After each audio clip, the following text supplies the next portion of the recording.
guys, how you doing? This is Manga Section. I'm here today to bring you the review for My Hero Academia episode 23. Now, quite a bit happened within this chapter. I'm just going to talk about the most important stuff and just really try to break it down for you so you basically have an understanding of the episode if you do not already, and obviously get my opinions on it as well. So the first thing I want to mention is that we pretty much start off the episode with Shoto, and he just finished his fight, so he's walking back to the standing areas or whatever, and he come across his dad, and his dad's basically on the lines of saying, yeah, you used your firepower, ha, ha, you used your firepower, and blah blah blah.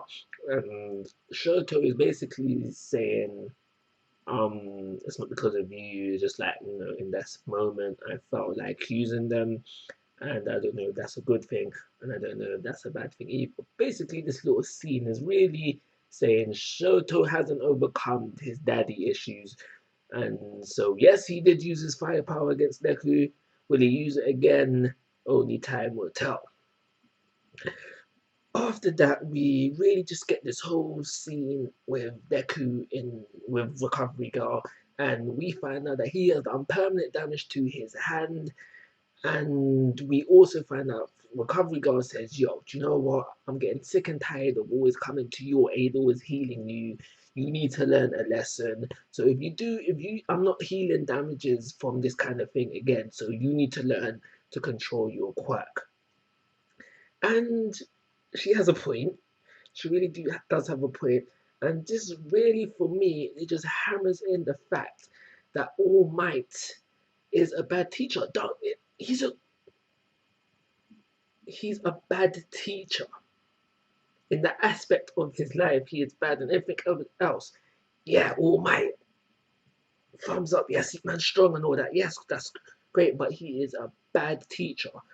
It's because of the pressure that All Might put on Deku to do well within the UA Sports Festival. Remember, All Might's words exactly were, I want you to tell the world you are here in this sports festival. He poured on so much pressure onto Deku, and this is the result of it: permanent damage to his face. So yes, we have that.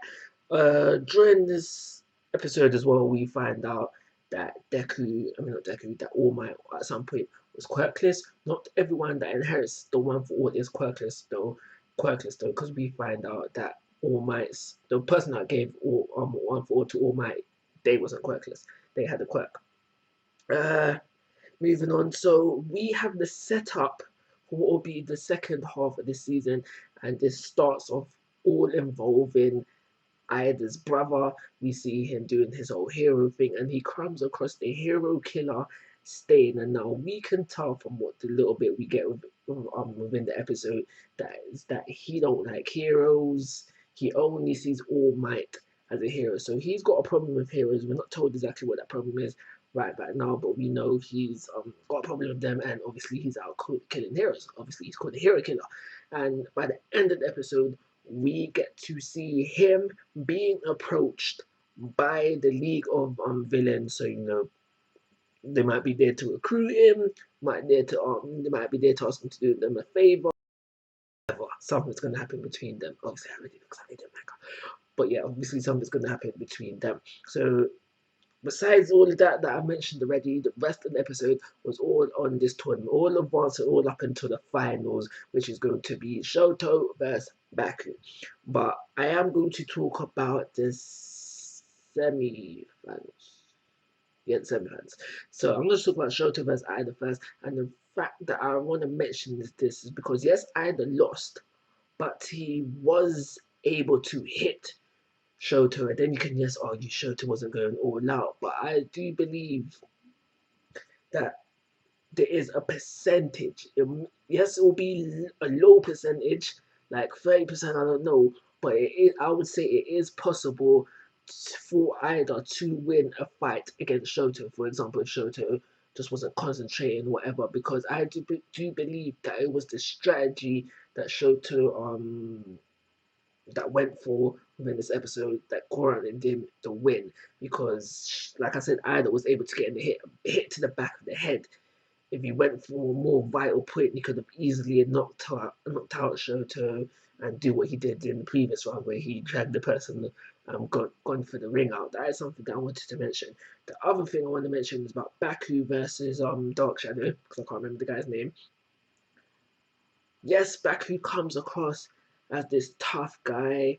He's got this tough guy exterior, and well, you can have it because he rocks it, and he is that guy. But he comes across. I just want to just hammer in there that he is a smart guy, because during his fight with Dark Shadow, he was able to figure out his weakness and use that to his advantage. It's like just something I wanted to mention, because when you have that kind of character, when you have that kind of Baku character, they're usually always all guns blazing, but he is smart, and that is something that I wanted to mention. I think that is everything that I wanted to say about this episode. Obviously, coming off of last episode, it's not as high, but it's still a good episode. Like I said, the finals is going to be Baku versus Shoto. So the question I am going to leave for you is, who do you think is going to win? And on this, another question going in for the second half of this season, do you think Ida is going to be dead? What do you think Ida is going to do upon hearing this news? I'm going to give this episode a 3-star rating and call it a review. Like always, guys, I'm asking for your thoughts and opinions. If you haven't already, please subscribe to my YouTube channel. But most importantly, take care. Have a nice day.